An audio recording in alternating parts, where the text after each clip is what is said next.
Baik, bismillahirrahmanirrahim. Assalamualaikum warahmatullahi wabarakatuh. Alhamdulillahirrabbilalamin. Segala puji syukur hadirat Allah subhanahu wa ta'ala yang hingga detik ini masih melimpahkan karunia-Nya, nikmat-Nya, cintanya kepada kita semua ya. Dan mohon maaf sebelumnya karena kajian hari ini agak sedikit terlambat ya, karena alhamdulillah baru saja selesai untuk mengikuti atau belajar kembali, upgrade diri agar menjadi lebih baik. Insyaallah kawan-kawan, nanti PPA akan mengeluarkan program baru ya. Masya Allah, ini sangat-sangat luar biasa. Saya pun tadi banyak belajar hari ini, dan ternyata memang sumber dari sebuah peradaban itu berawal dari sebuah keluarga. Dan insya Allah nanti mudah-mudahan Allah ridho, Allah mudahkan ya. PPA akan launching PPA for Family, bagaimana membangun keluarga sesurga. Jadi bukan hanya untuk di dunia, tapi mudah-mudahan kita bisa bersama-sama dengan pasangan kita, dengan keluarga kita, hingga di jannahnya ya. Amin, amin insyaallah. Sebelum saya mulai, saya ingin tes dulu untuk suaranya. Mungkin teman-teman boleh dibantu yang sudah hadir di sini, apakah sudah terdengar jelas ya. Alhamdulillah, ini ada sahabat saya Mas Nurholis Naga ya, Masya Allah. Alhamdulillah bisa silaturahmi dengan kajian online ini. Ada Mas Eko Darmawan, Mas Akbar, kemudian Mbak Harum, wah Ustadz Yosi. Ini beda kamar doang hari ini karena sama-sama belajar hari ini dengan beliau juga. Kemudian ada Mas Ali. Alhamdulillah ya, sudah mulai banyak yang masuk ya. Mohon feedbacknya, apakah sudah jelas suaranya? Oh, Mas Eko, terima kasih Mas Eko ya, sudah jelas kata Mas Eko. Cikampek hadir, Mbak Friska Mataram Lombok hadir. Terima kasih Mbak Elis, ada dari Tasik ya. Alhamdulillah, Masya Allah. Mudah-mudahan kajian hari ini bisa bawa kebaikan buat kita semua ya. Baik, sebelum kita mulai ya, ada baiknya kita awali dengan doa terbaik kita hari ini ya. Yuk sama-sama kita setting hatinya dulu, setting niatnya, kita jeda sejenak sebelum kita mulai. Kita rendahkan hati kita serendah-rendahnya di hadapan Allah. Sadarilah diri ini adalah seorang hamba, dan hamba itu lemah, fakir, dan tidak berdaya tanpa pertolongannya Allah, tanpa bimbingannya Allah. Dan hari ini sebagai seorang hamba kita minta pertolongannya Allah agar memberikan hidayahnya, petunjuknya lewat kajian hari ini. Karena pada hakikatnya hanya Allah lah yang bisa menghujamkan hidayah, petunjuknya kepada kita semua. Yuk sama-sama kita mengangkat kedua tangan kita, kita berdoa sama Allah. Bismillahirrahmanirrahim.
Baik, coba Mbak Friska, apakah masih hilang suaranya?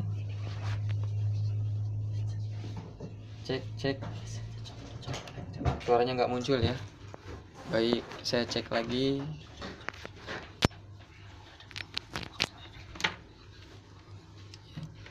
Baik, sekarang coba di tes lagi kawan-kawan. Mohon maaf kalau tadi agak ada yang hilang ya suaranya mungkin.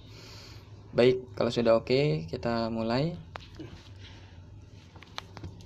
Innal hamdalillah nahmaduhu wa nasta'inu wa nastaghfiruh wa na'udzubillahi min shururi anfusina wa min sayyiati a'malina may yahdihillahu fala mudhillalah wa may yudlil fala hadiyalah. Asyhadu an la ilaha illallah wahdahu la syarikalah wa asyhadu anna Muhammadan abduhu wa rasuluh la nabiyya ba'da. Alhamdulillah, puji syukur lagi-lagi kita panjatkan kehadirat Allah Subhanahu wa taala yang hingga detik ini masih melimpahkan karunia-Nya kepada kita semua. Dan salawat dan salam tak henti kita curahkan kepada junjungan kita, suri tauladan kita, Nabi besar Muhammad sallallahu alaihi wasallam. Alhamdulillah, sampai detik ini sudah banyak sahabat-sahabat yang tergabung.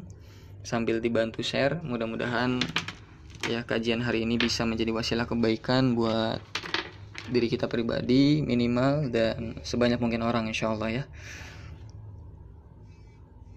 Yang hari ini kita bahas, insyaallah ini hal yang mungkin teman-teman sudah sering kali mendengar atau bahkan saya rasa teman-teman udah sering mempelajarinya. Cuman lagi-lagi ya terkadang kita tahu tapi mungkin dalam penerapannya ini sebelah mana mas gitu ya. Insyaallah hari ini saya akan membahas 3 langkah bahagia tanpa syarat. Dari kata-katanya aja sangat menyejukkan ya, bahagia tanpa syarat. Siapa yang tidak mau bahagia? Ya, siapa yang tidak mau bahagia? Pertanyaannya adalah, coba tanya ke dalam hati kita masing-masing, apakah saat ini kita sudah bahagia kawan-kawan? Coba dicek, apakah kita hari ini sudah bahagia? Banyak di antara kita yang hingga detik ini masih bahagianya bahagia bersyarat ya. Bahagia bersyarat. Artinya apa? Bahagianya itu memiliki syarat. Jadi kalau syaratnya nggak terpenuhi, ya bahagianya belum sempurna. Contoh kasus seperti ini. Banyak di antara kita yang sampai detik ini masih bilang seperti ini, Mas, saya bahagia kalau bisnis saya sudah maju. Mas, saya bahagia kalau anak saya sudah berubah. Mas, saya bahagia kalau pasangan saya sudah baik. Mas, saya bahagia mas kalau uang saya sudah banyak. Mas, saya bahagia mas kalau saya sudah sembuh dari sakit saya. Artinya apa? Bahagianya ada syaratnya, ada kaloknya gitu ya. Dan orang-orang yang memiliki bahagia seperti ini, dan bisa jadi diri kita sendiri hari ini yang masih memiliki bahagia seperti ini, maka kita gak akan pernah bahagia. Ya, kita tidak akan pernah bahagia seumur hidup kalau bahagia kita masih bersyarat seperti ini. Meskipun mungkin suatu ketika ternyata syaratnya terpenuhi. Ya, yang tadinya mau bisnisnya maju, tiba-tiba bisnisnya dibikin mudah sama Allah. Yang tadinya pengen keluarganya harmonis, tiba-tiba dibikin harmonis. Yang tadinya pengen punya mobil, tiba-tiba dikasih mobilnya. Meskipun syaratnya terpenuhi, orang-orang yang punya bahagia bersyarat seperti ini tidak akan pernah merasakan bahagia. Bahkan para psikolog ya mengadakan penelitian dan menyimpulkan orang-orang yang punya bahagia seperti ini paling lama bertahan 3 bulan. Ya setelah 3 bulan maka bahagianya biasa aja gitu ya.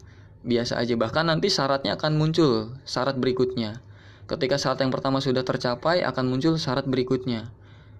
Contoh sederhana ya. Awalnya mungkin kita pengen punya mobil. Ya Allah, saya akan bahagia kalau saya udah punya mobil baru ya Allah. Meskipun mobil yang kecil itu ya Allah, mobil ceria. Tahu ya mobil ceria ya. Nabung tuh sekian tahun, akhirnya kebeli mobil ceria. Pertanyaan saya, ketika mobilnya kebeli, kira-kira bahagia nggak? Bahagia mas. Ya.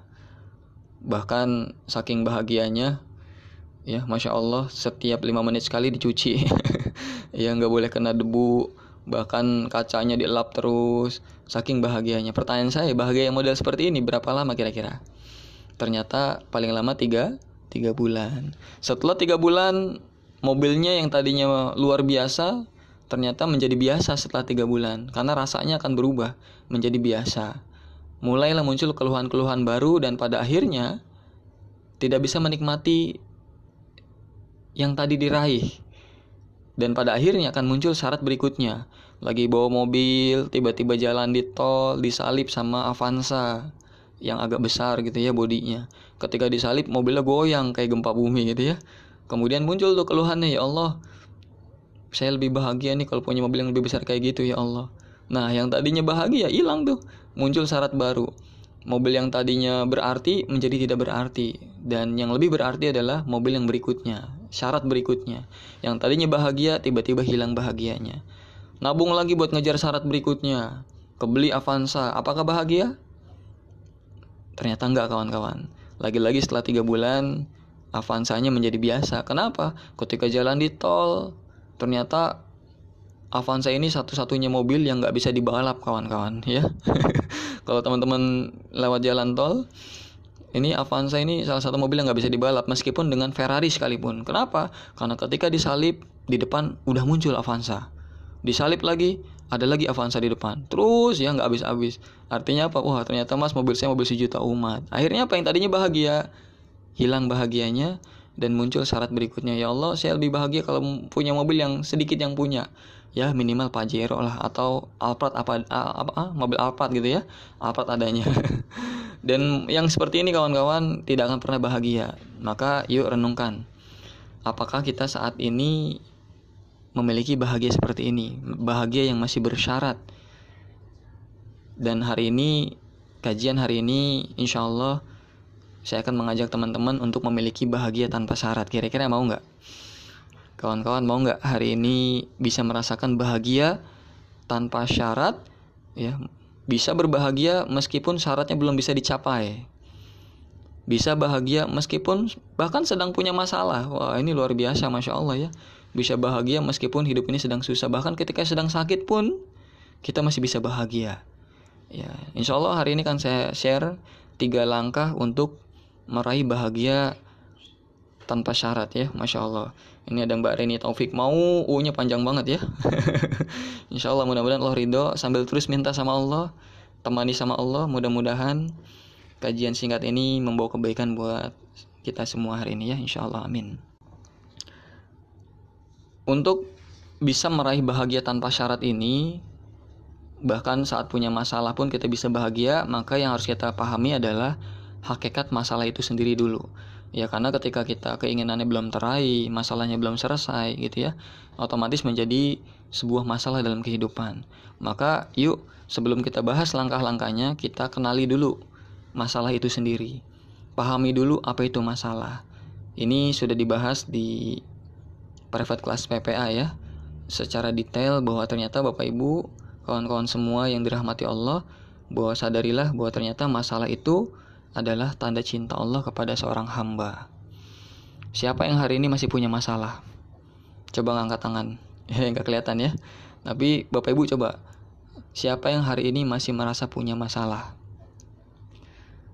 Ya, kalau Bapak Ibu hari ini masih memiliki masalah, harusnya bersyukur. Kenapa? Tandanya Allah masih kangen.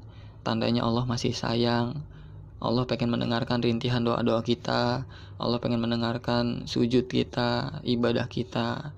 Karena sujud terbaik, doa terbaik terkadang datang ketika kita sedang punya banyak masalah. Ya. Kalau kita hidupnya lagi senang, lagi uang banyak, keluarga bahagia, semuanya serba lancar, biasanya kita udah mulai lupa ya. Sholatnya mulai telat, doanya mulai males.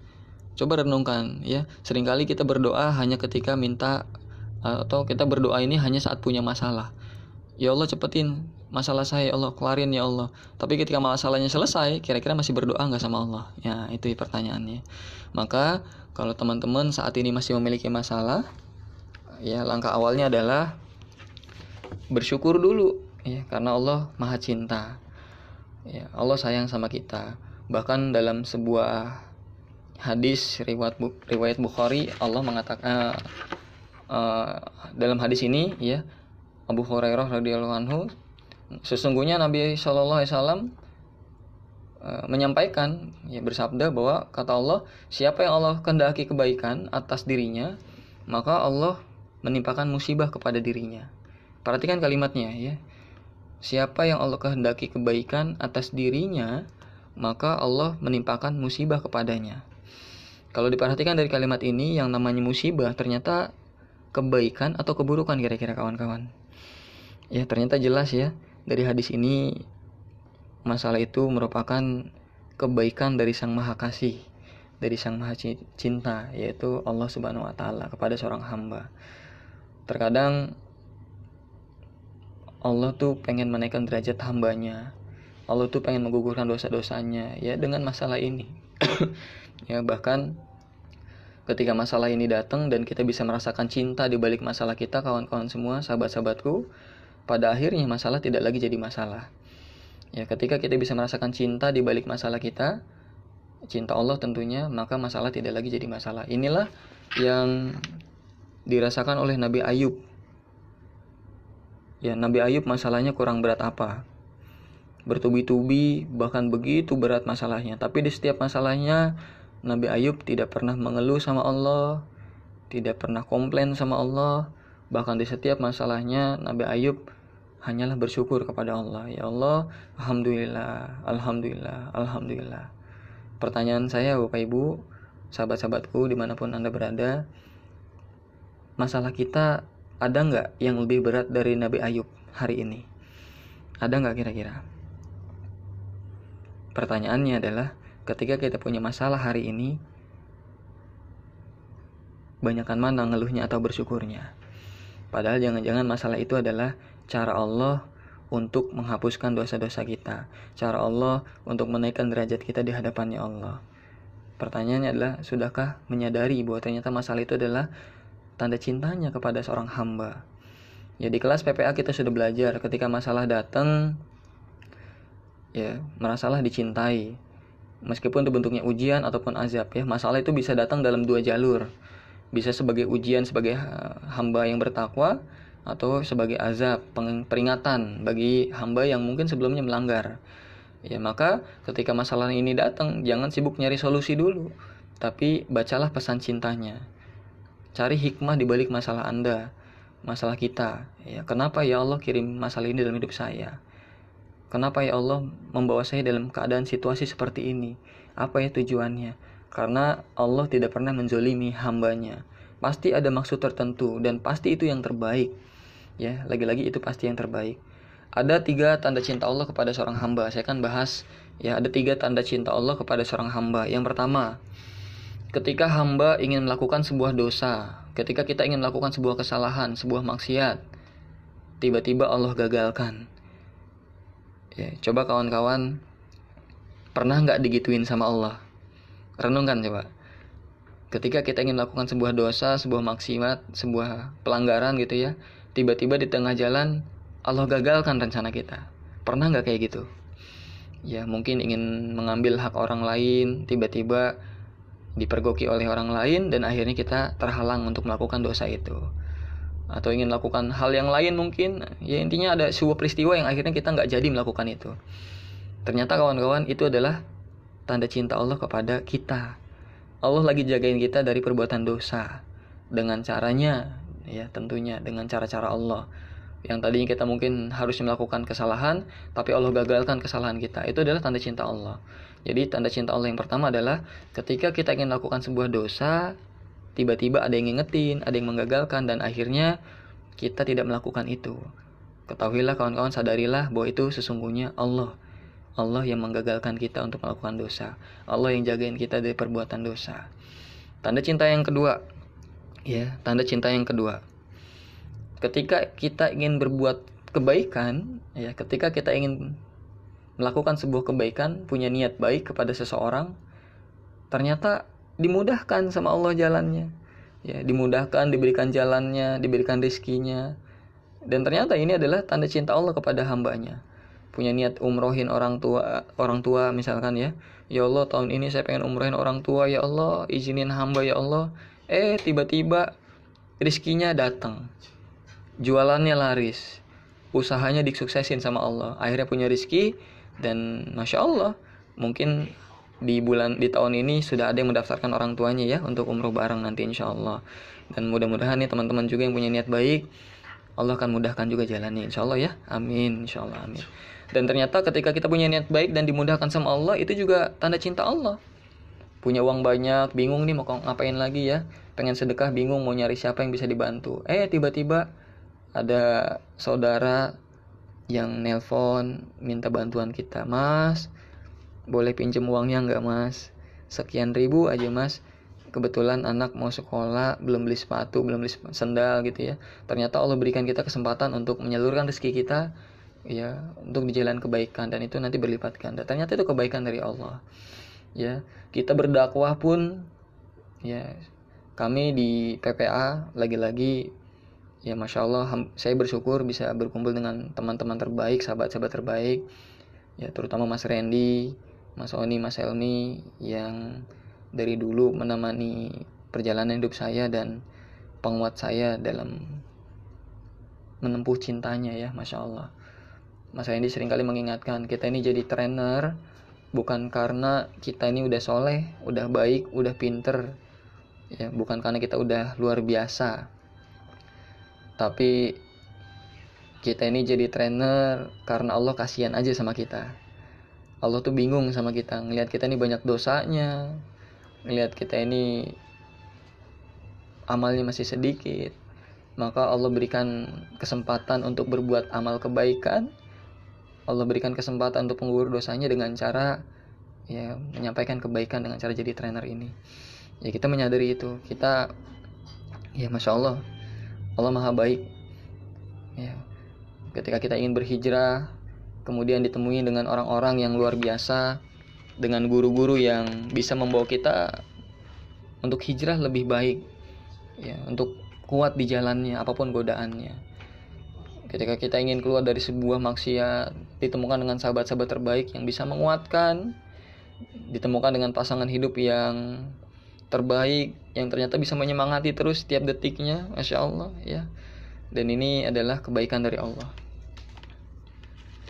Dan yang ketiga jadi tanda cinta Allah yang ketiga adalah ketika kita punya masalah ya, masya Allah kawan-kawan. Ternyata tanda cinta Allah yang ketiga adalah ketika hadirnya masalah dalam hidup kita. Ini adalah kasih sayang Allah agar kita kembali kepadanya, agar kita kembali mengingatnya, agar kita kembali berzikir, memohon ampun, dan kita kembali menghamba di hadapannya dengan masalah ini. Ya, masya Allah, ini adalah tanda-tanda cinta Allah. Dan untuk sahabat-sahabat semua yang hari ini masih punya masalah, maka merasalah dicintai sama Allah ya, merasalah dicintai sama Allah. Bahkan kalau kita mengerti cintanya, kalau kita mengerti hikmah, tujuan kenapa Allah memberikan masalah ini dalam hidup kita, bahkan bisa jadi kita mencapai level sampai kita gak kepingin masalahnya dicabut sama Allah ya, karena kita bisa bermesraan lewat masalah-masalah kita, masya Allah. Ada sebuah hadis yang menceritakan ada seorang wanita yang menderita sakit ya, menderita sakit. Jadi wanita ini sakit, dan ketika kambuh auratnya selalu terbuka karena seperti ayan gitu ya, auratnya kebuka. Kemudian wanita ini mendatangi Rasulullah, dan wanita ini minta didoakan, ya Rasul, doakan saya ya Rasulullah, doakan saya ya Rasul, biar saya sembuh, biar saya gak sakit lagi ya Rasul. Maka Rasulullah mengangkat tangannya dan ingin berdoa untuk wanita ini. Namun tiba-tiba malaikat turun ya. Tiba-tiba malaikat turun, dan malaikat ini berkata kepada Rasulullah, ya Rasulullah, sampaikan ke wanita ini ada 2 pilihan ya Rasulullah. Ya, pilihan yang pertama, ketika didoakan maka sakitnya sembuh total, ya. Maka sakitnya sembuh total, masalahnya selesai sesuai dengan keinginannya. Tapi ya Rasul, ternyata ada pilihan yang kedua ya Rasulullah. Allah sedang punya tujuan baik, punya niat baik dengan sakit ini. Allah sedang ingin menggugurkan dosa-dosa wanita ini selama hidupnya. Dan kalau wanita ini sabar, maka jaminannya adalah surga Allah. Ternyata sahabat-sahabatku, sakit wanita ini adalah jalan penggugur dosanya, jalan penaik derajatnya,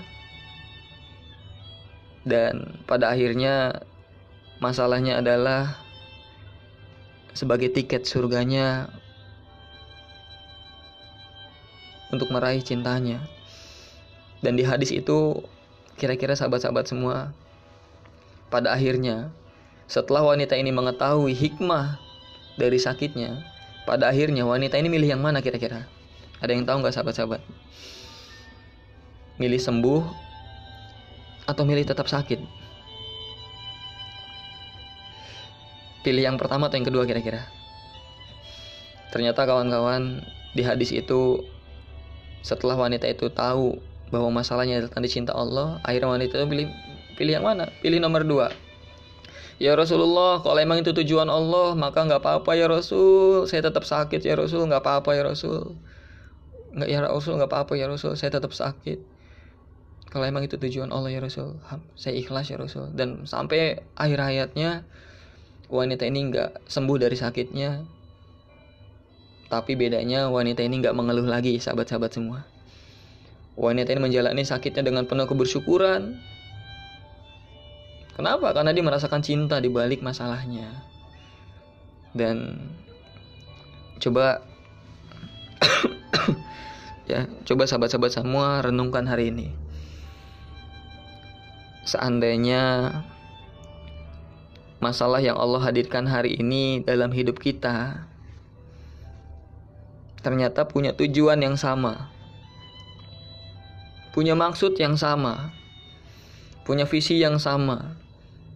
Allah hadirkan masalah dalam hidup kita yang pertama sebagai penggugur dosa-dosa kita, sebagai peningkat derajat kita di hadapannya Allah, dan bahkan bisa jadi masalah kita hari ini sebagai tiket surganya kita. Renungkan kawan-kawan, seandainya tujuan Allah seperti itu, kira-kira masihkah kita masih minta sama Allah masalahnya diselesaikan sama Allah? Ya, jangan-jangan jawaban kita sama tuh. Ya Allah, gak apa-apa deh ya Allah, saya masih punya masalah ya Allah. Ya Allah, gak apa-apa deh ya Allah, saya tetap sakit ya Allah. Ya Allah, gak apa-apa deh ya Allah, saya masih punya utang ya Allah. Ya Allah, gak apa-apa deh ya Allah, keluarga saya masih seperti ini ya Allah. Ya Allah, gak apa-apa deh ya Allah, bisnis saya hancur ya Allah. Gak apa-apa ya Allah, yang penting kau ridho ya Allah. Yang penting kau ridho ya Allah. Yang penting kau ridho ya Allah. Ya, Masya Allah, kalau kita mengetahui hikmah cinta di balik masalah-masalah kita, maka inilah yang terjadi. Kita menjalani hidup tidak lagi dengan keluhan. Kita tidak pernah menyalahkan keadaan. Kita tidak pernah menyalahkan siapapun yang hadir dalam hidup kita, karena semua adalah ketetapannya Allah. Tidak ada yang pernah kebetulan. Ya. Semua yang terjadi di atas muka bumi ini adalah kehendaknya Allah, dan pasti itulah yang terbaik. Yakin kawan-kawan, masalah itu tidak ada yang buruk.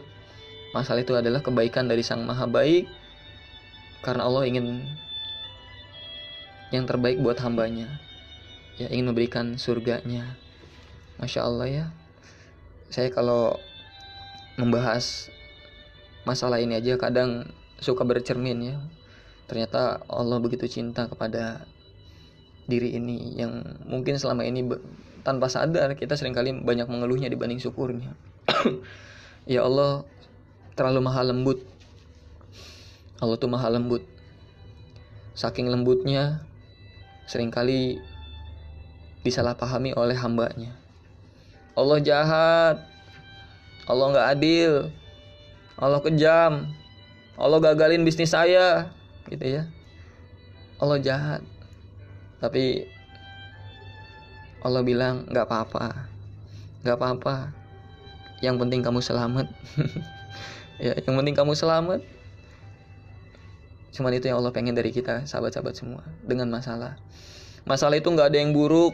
Masalah itu nggak ada yang buruk. Masalah itu kelihatan jelek, kelihatan buruk kalau kita masih pakai kacamata dunia hari ini.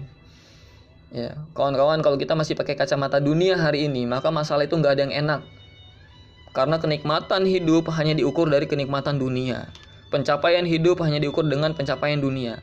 Maka bagi orang-orang yang masih menggunakan kacamatanya dengan kacamata dunia, hidupnya penuh dengan keluh kesah, dengan kekecewaan, dengan sakit hati. Karena kalau kita pakai kacamata dunia, sakit itu nggak ada yang nikmat, bangkrut itu nggak ada yang baik, jatuh itu nggak ada yang baik. Padahal bisa jadi sakitnya penggugur dosanya, bangkrutnya penghalang dia dari dosa yang lebih besar bisa jadi. Tapi kalau kita pakai kacamata dunia, kebaikan Allah itu nggak akan pernah kelihatan. Bahkan sholat berjamaah ke masjid pun, kalau kita pakai kacamata dunia, mana enak gitu ya, mana enak. Udah capek, jauh, mendingan sholat di rumah, khusyuk sendirian, habis sholat bisa tidur dan sebagainya. Itu kalau pakai kacamata dunia. Tapi kawan-kawan, kalau kita mengganti kacamata kita mulai sekarang dengan kacamata akhirat, Masya Allah, ya, jalan ke masjid itu tiap langkahnya penggugur dosa, tiap langkah satunya penaik derajat, dan pahalanya dilipat gandakan sama Allah ketika kita berjamaah. Dan akhirnya ketika kita pakai kacamata akhirat, justru kita akan menggerakkan kaki ini untuk melangkahkan ke masjid meskipun jauh, bahkan meskipun merangkak, bahkan ya, Masya Allah, banyak saudara-saudara kita yang ya Masya Allah hari ini mungkin lagi diuji dengan fisik yang kurang sempurna, tapi mereka masih mau menggerakkan tubuhnya untuk menemui Allah, sholat berjamaah. Ya, suatu hari saya pernah mendapatkan pelajaran hidup dari seorang kakek buta ya, Masya Allah.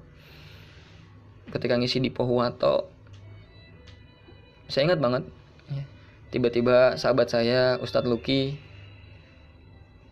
bercerita, "Mas, kita kemarin abis bantuin kakek-kakek buta, dan dia ini seringkali azan plus jadi imam di masjidnya." Masya Allah, saya penasaran saat itu. Oh iya Ustadz, ada ya Ustadz ya. Boleh nggak Ustadz pulang dari sini, kita ke masjidnya Ustadz? Masya Allah. Boleh Ustadz. Ya boleh Mas Dedi. Akhirnya apa? Pulang dari Pohuwato menuju Gorontalo, saya mampir ke sebuah musola ya, musola tempat si kakek ini mengumandangkan azannya, memimpin sholatnya. Masya Allah. Saya nyampe dalam perjalanan sampai depan masjidnya itu kurang lebih jam 4 pagi. Ya, menjelang subuh jam 4 pagi. Tiba-tiba dari kejauhan ada bunyi tek tek tek tek tek tek tek tek gitu ya. Kemudian semuanya mengarah ke sebuah ujung jalan gitu ya, ke arah ujung jalan, dan dari kejauhan muncullah warna putih, dan ternyata si kakek ini datang dengan membawa sebatang pipa gitu ya, sebagai penunjuk jalan dia, diketuk-ketukan ke tanah ya, ke aspal. Tek tek tek tek tek tek. Dan jalannya nggak dekat kawan-kawan, sangat jauh. Masya Allah, saya malu di situ. Saya belajar banyak di situ. Sampai dia masuk ke musola, ya, menyalakan audionya sendiri, menyalakan mic-nya sendiri. Dan ketika azan, Masya Allah, bisa dibilang itu azan yang paling merdu ya, azan yang paling merdu, yang paling mengoyakkan hati, Masya Allah. Dan di situ saya belajar, iya ya, kalau kita menggunakan kacamata akhirat, maka apapun kondisi kita, itu gak akan jadi penghalang buat kita untuk lebih dekat kepada Allah. Apapun keadaan kita gak akan jadi penghalang untuk lebih mencari ridhonya Allah. Gak ada lagi yang mengeluh, gak ada lagi yang protes dengan ketetapannya Allah. Yang ada hanyalah rasa syukur dan rasa syukur. Bahkan orang yang buta sekalipun tetap kuat hatinya melangkahkan kaki ke masjid ya, Masya Allah. Dan dari sini kita belajar. Maka yuk sahabat-sahabat semua, saya mengingatkan diri saya pribadi yang hari ini pun masih terus belajar, ya, terus menyempurnakan ibadah, amal. Yuk sama-sama kawan-kawan semua, di bulan yang baik ini kita ganti kacamata kita. Jangan lagi pakai kacamata dunia, tapi yuk pakai kacamata akhirat. Tujuan akhirnya bukan hanya pencapaian dunia, tapi tujuan akhirnya adalah pencapaian akhirat. Melihat masalah bukan sebagai sebuah masalah, tapi melihat masalah sebagai anugerah. Karena kalau kita pakai kacamata akhirat, kawan-kawan, masalah bisa jadi berlian dalam hidup kita. Sebuah yang berharga, yang bahkan bisa jadi itu adalah tiket surga kita. Ya, dikasih sakit bukan sebagai masalah. Ya Allah, makasih ya Allah, alhamdulillah bisa jadi sakit ini menjadi penggugur dosa-dosa hamba ya Allah. Kalau kita bisa begitu kawan-kawan, yang tadinya masalah tidak lagi jadi masalah. Ketika digagalin bisnisnya, ya Allah, alhamdulillah, jangan-jangan kau gagalkan bisnis hamba ini karena kau lagi jagain hamba dari dosa yang lebih besar dari bisnis ini ya Allah. Akhirnya yang tadinya masalah tidak lagi jadi masalah, bahkan jadi anugerah masalahnya. Masya Allah. Kawan-kawan, sahabat-sahabatku dimanapun Anda berada, yang insya Allah selalu dirahmati Allah. Satu hal lagi kawan-kawan semua, masalah hadir bisa jadi karena kita yang minta. Masalah hadir, jangan-jangan itu adalah pengabulan doa-doa kita yang selama ini kita panjatkan sama Allah. Kita seringkali berdoa begini, ya Allah, ampuni dosa-dosa hamba ya Allah. Ampuni semua kesalahan-kesalahan hamba ya Allah. Setelah berdoa beberapa hari, tiba-tiba sama Allah dikasih sakit ya. Tiba-tiba kita sakit. Dan anehnya ketika sakit, apa doa kita? Ya Allah, sembuhkan saya. Terus kira-kira maunya apa kira-kira? Ya, padahal kawan-kawan ketahuilah, sadarilah, jangan-jangan sakit yang Allah hadirkan itu adalah pengabulan doa kita yang kemarin. Ya, karena kita pengen dosanya diampuni sama Allah, digugurin dosa-dosanya, maka Allah hadirkan wasilahnya lewat apa? Lewat sakit itu sendiri. Masya Allah, Masya Allah. Ya, karena bagi seorang muslim ketusuk duri aja adalah penggugur dosa. Apalagi sakit yang mungkin saat ini, yang mungkin sahabat-sahabat semua yang hari ini ada yang sedang sakit gitu ya. Jangan putus asa sahabat-sahabat semua ya. Jangan mengeluh. Kan bisa jadi ini cara Allah membersihkan kita. Cara Allah mensucikan kita. Cara Allah meningkatkan derajat kita di hadapannya Allah. Dan bisa jadi sakit kita ini mengantarkan kita kepada surganya Allah. Masya Allah ya. Masya Allah. Jadi yuk pakai kacamata akhirat mulai saat ini. Melihat segala sesuatu bukan hanya dari dunianya, tapi dari nikmat akhiratnya. Insya Allah hidup kita akan bahagia ya, bahkan bahagianya tanpa syarat. Meskipun sedang memiliki masalah pun kita akan terus bisa bahagia sama Allah, insya Allah ya.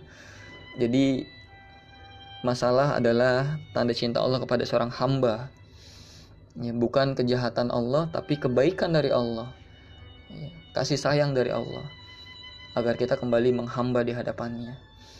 Insya Allah, yuk kita merenung kembali, rasakan hadirnya Allah, rasakan cinta Allah lewat masalah kita hari ini. Apapun bentuk masalah Anda, apapun bentuk masalah sahabat-sahabat semua hari ini, rasakan cinta Allah ya, rasakan kasih sayang Allah.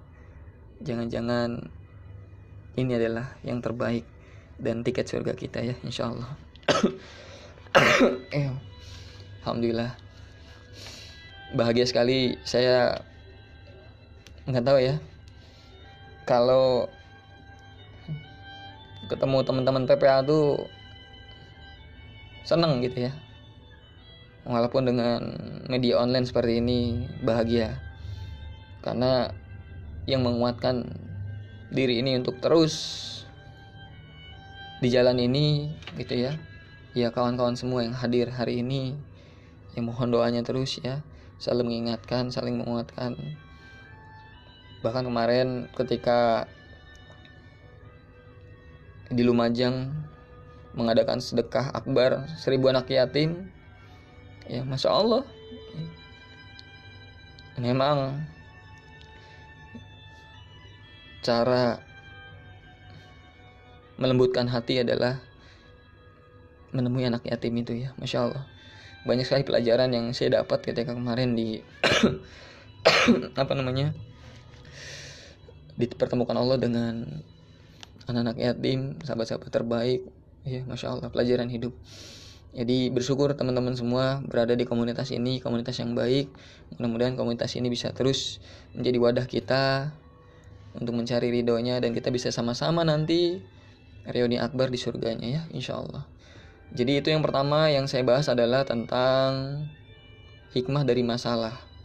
Jadi pahamilah masalah itu ternyata pada hakikatnya bukanlah sebuah masalah.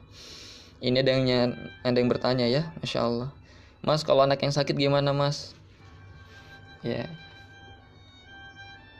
ada anak yang sakit, ada orang tua yang sakit, ada suami yang sakit. Ya, jangan-jangan Allah yang menghadirkan. Lagi-lagi tidak ada yang kebetulan ya. Jangan-jangan Allah yang menghadirkan. Dan kalau Allah yang menghadirkan masalah ini, berarti yang bisa menyelesaikan siapa? Ya Allah. Jangan pernah merasa bisa menyelesaikan masalah sendiri.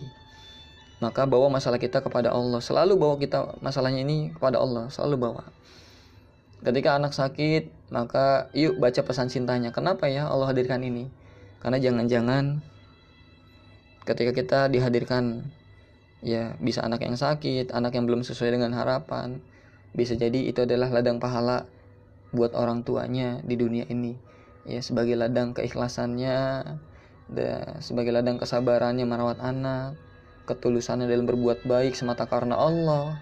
Dan bisa jadi ini juga tiket surga buat ibunya, orang tuanya yang selalu sabar merawat dengan sepenuh cinta karena Allah, menasihati dengan sepenuh cinta karena Allah, melakukan yang terbaik semuanya karena Allah. Jadi ya selalu pahami semua hanyalah tentang diri kita sama Allah. Jadi orang yang beruntung adalah ketika dia dapat masalah, dia dapat bonus pahala yang banyak dari masalahnya. Tapi orang yang rugi adalah ketika dikasih masalah, dia gak dapat bonus pahala dari masalahnya. Justru yang dia dapat hanyalah keluhan hati, sakit hati, kecewa, sedih. Hanya itu yang dia dapat. Dan masalahnya gak selesai.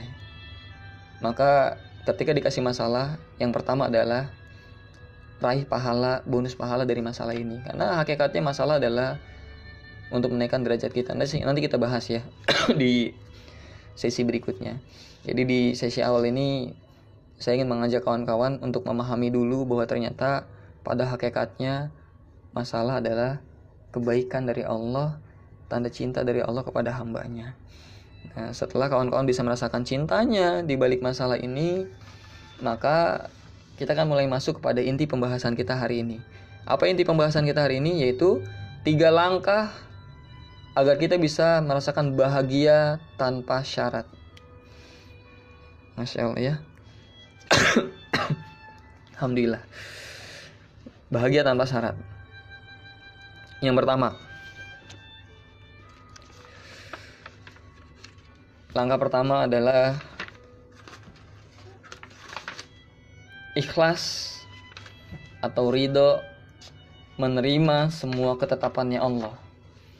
Jadi langkah awal agar kita bahagia tanpa syarat, yang pertama adalah selalu ikhlas, ridho menerima semua ketetapannya Allah, meskipun itu terlihat buruk buat kita, meskipun itu kelihatan gak enak menurut pandangan manusia.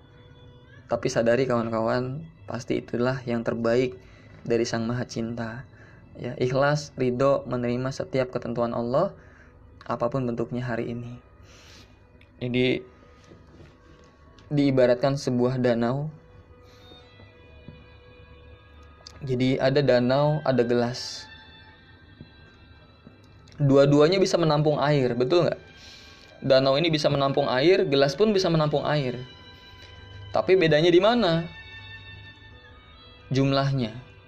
Si danau ini airnya begitu banyak, begitu luas. Sedangkan gelas ukurannya sangat kecil, gitu ya. Masalah diibaratkan sebuah garam. Ya, masalah kita diibaratkan sebuah garam. Garam ini rasanya sangat-sangat asin.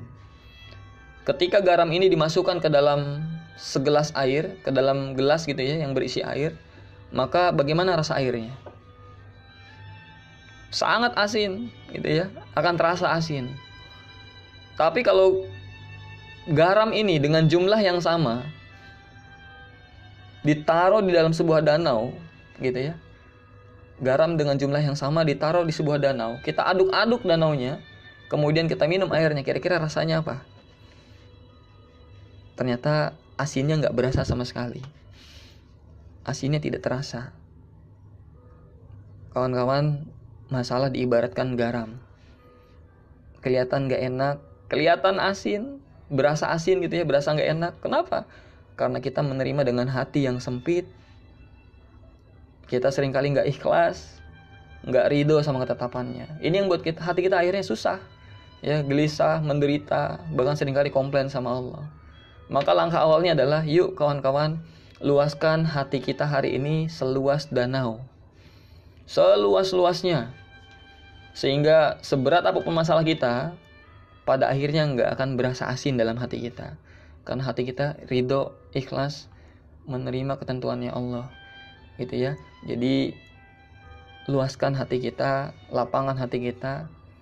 Dan lagi-lagi Allah berkali-kali dalam Al-Quran menjelaskan, aku tidak pernah menzolimi hambaku. Ya, bahkan dalam sebuah ayat Allah berfirman dalam surat At-Taubah ayat 59 gitu ya. Ini tugas kita di dunia ini ketika dapat masalah. Apa kata Allah? Dan sekiranya mereka benar-benar ridho dengan apa yang diberikan kepada mereka oleh Allah dan Rasul-Nya, dan berkata, cukuplah Allah bagi kami, maka Allah dan Rasul-Nya akan memberikan kepadanya sebagian dari karunia-Nya. Sesungguhnya kami adalah orang-orang yang berharap kepada Allah. Dari surat ini jelas ya. Jadi kalau kita ingin mendapatkan karunia Allah, maka tugas kita adalah ridho dan ridho. Ridho menerima apapun ketetapannya. Mas, masalah saya nggak enak mas, berat. Ya, Bapak Ibu, kawan-kawan semua, sahabat-sahabatku, masalah kita kelihatan nggak enak. Kenapa? Karena puzzle-nya belum lengkap. Nah ya, puzzle-nya belum lengkap. Tahu puzzle ya kawan-kawan semua ya? Mainan yang bongkar pasang itu, keping-kepingan, yang kalau cuma satu keping ya. Puzzle itu kalau satu keping, kira-kira ada yang bagus nggak? Bentuknya ada yang bagus nggak? Gambarnya ada yang menarik nggak? Ya. Kalau puzzle itu cuma satu keping, bentuknya nggak karuan, ya, gambarnya nggak menarik, yaitu seperti masalah kita hari ini. Kenapa kelihatannya nggak enak, kelihatannya nggak bagus? Karena puzzle-nya belum lengkap. Tapi sahabat-sahabatku yang dirahmati Allah, yang dicintai Allah, sadari bahwa Allah akan terus melengkapi puzzle-nya keping demi keping, hingga puzzle ini akan membentuk sebuah gambar. Dan ketika sudah lengkap, kawan-kawan akan terkagum-kagum dengan maha baiknya Allah. Dan kemudian kawan-kawan akan berucap sama Allah, ya Allah, ternyata ini ya yang kau siapkan buat hamba. Ternyata ini yang kau siapkan buat hamba ya Allah. Coba flashback ke belakang kawan-kawan. Berapa kali kita bilang begini sama Allah, ya Allah, iya ya, kalau dulu saya nggak digituin, saya nggak kayak gini ya Allah. Kalau dulu saya nggak begitu ya Allah, saya nggak jadi kayak begini ya Allah. Coba dicek, coba direnungkan. Berapa kali kita bilang begitu sama Allah. Tapi pas digituin sama Allah gimana rasanya? Ya, rasanya nggak enak. Kenapa nggak enak? Lagi-lagi puzzle-nya belum lengkap. Ya Allah, kalau dulu saya nggak di PHK, saya nggak jadi pengusaha. Tapi pas di PHK gimana rasanya? Nggak enak. Kenapa? Puzzle-nya belum lengkap. Ya Allah, kalau dulu saya nggak diputusin sama mantan saya nggak ketemu suami saya yang sekarang. Tapi dulu pas diputusin, gimana rasanya? Sakit mas, gitu ya. Kenapa sakit? Puzzle-nya belum lengkap. Tapi dalam perjalanan hidup Allah lengkapkan, dan ternyata Allah siapkan pasangan yang lebih baik buat kita. Ya, Masya Allah. Jadi husnuzon sama Allah. Masalah kita kelihatan gak enak karena puzzle-nya ada aja yang belum lengkap ya. Jadi langkah pertamanya adalah kawan-kawan yuk ikhlas, ridho menerima semua ketetapannya Allah. Ridho. Kemudian langkah keduanya temukan pesan cinta. Jadi setelah ikhlas, ridho menerima masalah, langkah berikutnya adalah temukan pesan cintanya. Ya, alhamdulillah ini agak sedikit batuk ya, Masya Allah. Dikasih nikmat sama Allah hari ini. Jadi langkah keduanya adalah temukan pesan cinta. Bagaimana Mas cara baca pesan cintanya? Ya Bapak Ibu, di kelas PPA kita sudah sering kali belajar dan membahas ini dari kisahnya Nabi Yunus ya. Nabi Yunus ketika dapat masalah, dia berada di perut ikan. Nabi Yunus tidak pernah sibuk mencari solusi atau sibuk mencari jalan keluar. Apa buktinya? Tidak ada satu ayat pun di Al-Quran yang bilang seperti ini. Nabi Ayub tendang-tendang perut ikan dan bilang, "Ya Allah, keluarin saya." Nabi Ayub pukul-pukul perut ikan, "Ya Allah, keluarin." Nabi Yunus ya. Mohon maaf. Ini kisah Nabi Yunus. Nabi Yunus dalam masalahnya dalam perut ikan, dia enggak sibuk nyari solusi atau jalan keluar. Ya, dia enggak gedor-gedor perut ikan, "Ya Allah, keluarin ya Allah." Dia enggak gedor-gedor enggak congkel-congkel mulut ikan, "Keluarin ya Allah cepetan." Dia juga nggak fokus sama masalahnya, nggak sibuk menyalahkan keadaan. "Ya Allah, kenapa saya di dalam perut ikan ini ya Allah?" Tapi Nabi Yunus membaca pesan cintanya, "Ya Allah, kenapa ya saya berada di perut ikan ini? Apa yang saya lakukan sebelumnya ya Allah sehingga Kau memperingatkan hamba dengan ini ya Allah?" Nah, cara baca pesan cintanya gimana? Gampang kawan-kawan. Yuk kita berhenti sejenak, kemudian flashback ke belakang. Sebelum masalah ini terjadi, kira-kira apa yang sudah kita lakukan? Ya, sebelum masalah ini terjadi, apa yang sudah kita lakukan sehingga Allah menegur kita dengan masalah ini? Karena masalah pada hakikatnya seringkali yang mengundang adalah dosa-dosa kita sendiri. Maka renungkan, apa dosa kita? Apa kesalahan kita yang bisa jadi pengundang masalah ini? Temukan. Nabi Yunus melakukan, dia flashback ke belakang. Apa yang dilakukan Nabi Yunus sebelumnya? Dia meninggalkan kaumnya dalam keadaan marah. Ya, merasa bisa merubah kaumnya. Ketika kaumnya nggak mau dengerin, nggak mau berubah, akhirnya apa? Ditinggalin. Ya, ditinggalin. Dan Allah tegur Nabi Yunus dengan cara menelan, ya, ditelan oleh ikan yang sangat besar. Nah, tanpa sadar Nabi Yunus di sini mengambil posisi Tuhan. Kenapa posisi Tuhan? Karena yang bisa merubah seorang hamba atau yang bisa merubah manusia hanyalah Allah. Kita nggak bisa merubah siapapun. Bahkan tugas Rasul sekalipun hanyalah menyampaikan. Ya, Allah lah yang merubahnya. Nah, tanpa sadar di sini Nabi Yunus mengambil posisi sebagai Tuhan yang bisa merubah orang lain. Maka ketika Nabi Yunus berhasil baca pesan cintanya, apa yang Nabi Yunus lakukan? Dia berdoa di perut ikan. Ya, dia berdoa di perut ikan. Apa doanya? La ilaha illa anta subhanaka inni kuntu minaz zalimin.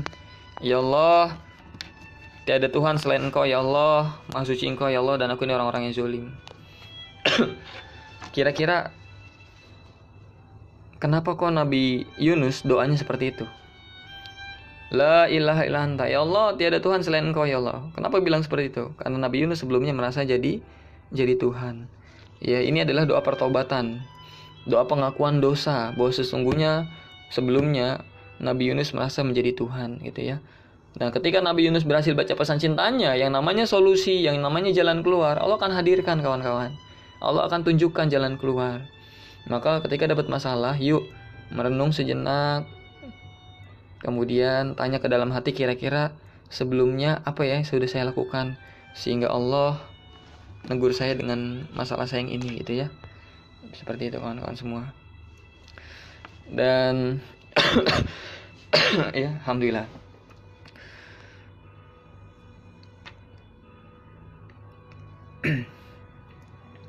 Jadi yuk awali perubahan kita selalu dengan perbanyak taubat, perbanyak istighfar, ya. Dan taubat ini bisa mengundang keajaiban, yaitu keluarnya kita dari masalah. Ya, karena masalah, salah satu tujuan masalah dalam hidup kita adalah sebagai penggugur dosa. Jadi sahabat-sahabatku, masalah terkadang Allah hadirkan sebagai penggugur dosa kita. Maka kalau kita ingin masalah yang cepat selesai, bantulah tugas masalah ini. Dengan cara apa? Dengan cara ikut bersih-bersih diri kita, ya, dengan bertobat, dengan beristighfar.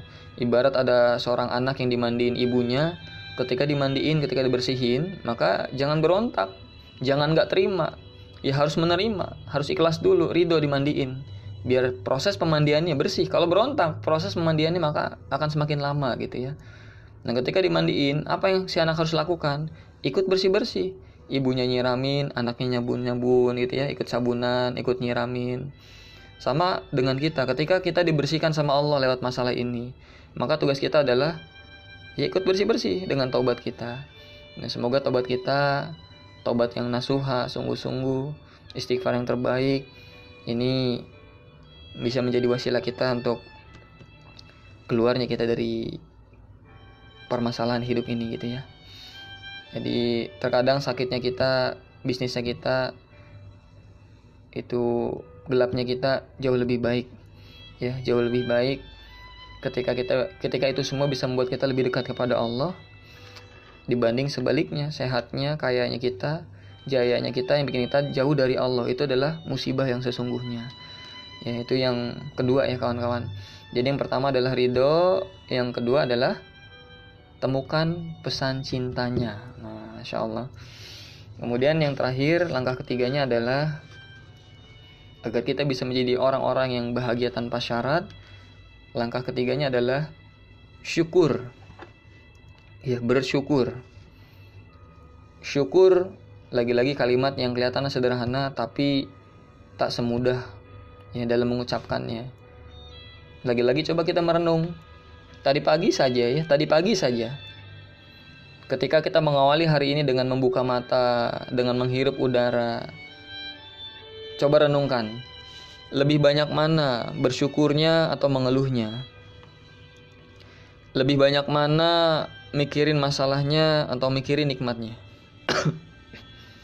Kita lebih sering memikirkan masalah dibanding nikmatnya, lebih sering mengeluhnya dibanding syukurnya. Inilah yang seringkali terjadi. Ya. Padahal kata Allah, jika kita bersyukur, maka nikmatnya akan ditambah sama Allah. Maka jangan-jangan kenapa nikmat kita hari ini belum ditambah sama Allah? Ya jangan-jangan karena kita belum memenuhi syaratnya. Apa itu syaratnya? Yaitu bersyukur. Ya. Maka yuk bersyukur sama Allah. Bersyukur. Dan ketika kita bisa bersyukur di setiap masalah kita, yang tadinya masalah itu tidak akan lagi jadi masalah. Ini kuncinya kawan-kawan ya. Ketika kita bisa melihat syukurnya, nikmatnya di balik masalah kita, kebaikannya, cintanya di balik masalah kita, maka yang tadinya masalah tidak lagi jadi masalah. Ada seorang ibu yang datang konsultasi kepada Ustadz Bagus. Ustadz, gimana ya Ustadz ya? Saya pusing Ustadz. Kenapa Bu? Suami saya Ustadz. Saya pusing Ustadz sama suami saya. Suami saya itu Ustadz, kalau tidur mendengkurnya keras banget Ustadz. Dan kalau sudah mendengkur, sampai saya gak bisa tidur Ustadz. Gimana caranya Ustadz biar suami saya gak mendengkur lagi Ustadz? Ustadz Bagus saat itu mengingatkan si ibu ini. Bu, ibu harusnya jangan mengeluh. Seharusnya ibu bersyukur karena masih mendengar dengkuran suami ibu. Kenapa? Kalau ibu udah gak mendengar dengkuran suami ibu lagi, cuma ada dua pilihan. Pilihan yang pertama, suaminya pindah ke kubur. Artinya dipanggil sama Allah. Pilihan yang kedua, suaminya pindah kasur. Ibu pilih yang mana? Ketika ditanya seperti itu, seketika ibu itu merenung dan dia memahami pernyataan yang tadi. Oh iya ya, daripada saya mengeluh, kenapa nggak saya bersyukur aja gitu ya. Daripada saya nggak ada suaminya, lebih baik ada suami dengan segala kekurangannya. Akhirnya ibu ini pulang dan dia nggak mengeluh lagi dan bersyukur. Seminggu kemudian ketemu lagi sama Ustadz Bagus. Dan ketika bertemu dengan wajah yang lebih riang, gembira, bahagia, dan ditanya, "Bu, beda nih wajahnya, udah riang, gembira, bahagia gitu ya. Jangan-jangan suaminya udah gak menengkur lagi nih, masalahnya udah beres." Apa jawaban ibu ini? "Oh enggak Ustadz, enggak. Justru Ustadz, suami saya dengkurannya makin keras." Ya, dengkurannya makin keras Ustadz. "Tapi kenapa ibu bisa bersyukur?" "Iya Ustadz, sejak dinasihatin kemarin Ustadz, ketika saya mendengar dengkuran suami saya Ustadz, saya membayangkan seperti sedang mendengar lantunan musik terindah di muka bumi ini." Masya Allah. Anda lihat Bapak Ibu, yang tadinya masalah, ketika kita bisa menemukan nikmatnya, syukurnya, seberat apapun masalahnya, menjengkelkan apapun masalahnya, tidak akan lagi jadi masalah. Ya. Ketika sakit gigi, yang sakit satu, pilihannya di kita, mau mengeluh atau bersyukur. Emang bisa bersyukur mas? Lah kenapa nggak bisa? Kan yang sakit cuma satu. Terfikir nggak oleh kita Bapak Ibu, kalau yang 30 lainnya masih sehat? Kenapa kita nggak fokus sama yang 30-nya? Kenapa kita lebih sering fokus sama yang satunya? Ya Allah, alhamdulillah ya Allah, ternyata yang sakit cuma satu ya Allah. 30 lainnya yang masih sehat ya Allah. Alhamdulillah ya Allah. Kalau kita bisa seperti itu Bapak Ibu, maka yang sakitnya nanti dengan sendirinya akan mereda bahkan sembuh Bapak Ibu. Karena janji Allah ya, ketika bersyukur nikmatnya akan ditambah. Tapi kalau kita fokus sama sakitnya, ngeluhnya, maka yang tadinya sakit malah makin berasa sakitnya. Ya. Saya kalau di beberapa pertemuan seringkali menggambarkan ini seperti air yang diisi dengan, ya, ada gelas diisi dengan air dan isinya nggak full, setengahnya diisi. Ketika air ini diisi oleh air setengah gitu ya, ini ada dua pandangan. Ada yang bilang ini setengah isi mas, ini setengah kosong. Kalau kawan-kawan milih yang mana?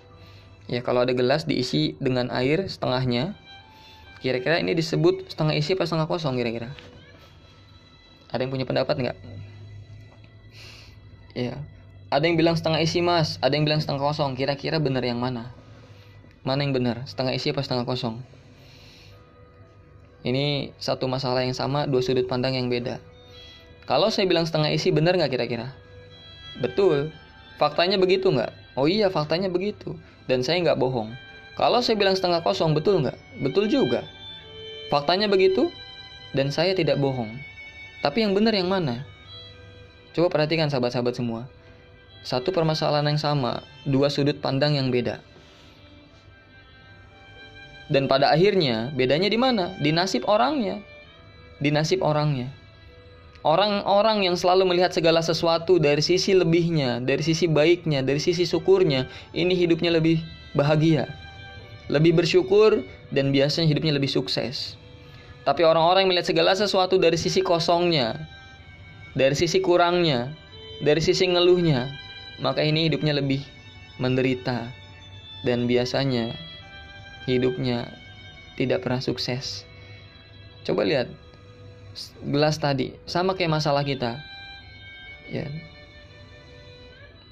Dua sudut pandang yang beda dan dua-duanya benar, tidak ada yang salah. Dibilang setengah isi benar, setengah kosong juga benar. Sama kayak masalah kita tadi, suami mendengkur ya, tadi contoh kasusnya kan suami mendengkur. Dibilang masalah betul nggak? Betul. Dibilang nikmat? Betul juga. Dua sudut pandang yang beda dan dua-duanya benar. Ketika sakit gigi, dibilang ini masalah betul nggak? Betul. Dibilang ini nikmat? Betul juga, dan dua-duanya benar. Bedanya di mana? Ya di nasib tadi. Ya, orang-orang yang penuh syukur hidupnya akan lebih bahagia. Maka kebahagiaan ada di tangan Anda. Kawan-kawan semua, sahabat-sahabatku, bahagia itu pilihan. Ya. Pilihan bagaimana kita bisa bersyukur atas semua yang sudah Allah berikan kepada kita hari ini. Bahkan meskipun itu bentuknya masalah, harusnya kita bersyukur sama Allah. Karena jangan-jangan masalah itu adalah ujian yang Allah berikan kepada kita sebagai peningkat derajat kita, dan lagi-lagi tiket surganya kita di hadapannya Allah. Ya, jadi ada 3 langkah. Yang pertama ikhlas, ridho, menerima ketetapannya Allah. Yang kedua temukan pesan cintanya, dan yang ketiga syukur. Ya, dan mudah-mudahan kajian singkat ini bisa kita aplikasikan dalam kehidupan kita, dan semoga kita semua menjadi hamba-hamba Allah yang selalu bahagia tanpa syarat. Ya, selalu jadi hamba-hamba Allah yang selalu bahagia, bersyukur dalam kondisi apapun. Menjadi hamba-hamba Allah yang melihat segala sesuatu sebagai kebaikan dari Allah. Karena orang-orang yang sudah menghadapkan hati dan wajahnya hanya mencari ridhonya Allah, tujuannya hanyalah Allah, maka dikasih senang biasa aja, dikasih susah pun biasa aja, ya. Karena dua-duanya dia akan jadikan pijakan untuk lebih dekat kepada Allah. Dikasih senang, dikasih kebahagiaan, dia nggak terlalu bahagia. Dia akan jadikan pijakan untuk menuju Allah. Dengan cara apa? Jadi jalan syukurnya dia untuk lebih dekat sama Allah. Ketika dikasih kesulitan, dia nggak terlalu bersedih, nggak terlalu mengeluh. Kenapa? Karena ini akan jadi pijakan dia untuk mendekat sama Allah dengan kesabarannya, dengan keikhlasannya, dan dengan keridhoannya, ya. Insya Allah. Amin, insya Allah, ya. Jadi alhamdulillah kawan-kawan semua, terima kasih. Mungkin sedikit sharing kita hari ini, mudah-mudahan bermanfaat. Ya, mohon maaf kalau dalam penyampaian hari ini banyak kata-kata yang kurang berkenan, yang tidak sesuai dengan harapan kawan-kawan gitu ya. Mohon dimaafkan, dan ambil yang baik-baiknya saja, karena insya Allah yang baik itu datangnya dari Allah, ya. Dan ya, masya Allah, di sini sebelum saya tutup, saya ingin menyapa sahabat-sahabat semua, mudah-mudahan sehat selalu ya. Ada Mas Akbar, Bu Yani, Bu Friska, Bu Heri Yesni, Mbak Fitria, ya, Mbak Rika, masya Allah, Mbak Tias, Pak Dodi, ya, Pak Dodi Gunawan, insya Allah mudah-mudahan Mbak Siti Khotimah, Mbak Hana, dan yang lainnya mungkin yang tidak bisa saya sebutkan satu persatu. Mudah-mudahan sahabat-sahabat semua dijagain sama Allah terus, ditemani dalam setiap langkahnya, dibimbing sama Allah, dan mudah-mudahan kita bisa sama-sama nanti kumpul bareng di surganya, ya. Kita tutup kajian hari ini dengan alhamdulillahirabbil alamin, dan istighfar terbaik kita, Astaghfirullahalazim, Astaghfirullahalazim, Astaghfirullahalazim. Subhanakallahumma bihamdika, asyhadu an la ilaha anta, astaghfiruka wa atubu ilaik. Assalamualaikum warahmatullahi wabarakatuh. Alhamdulillah, ya Allah.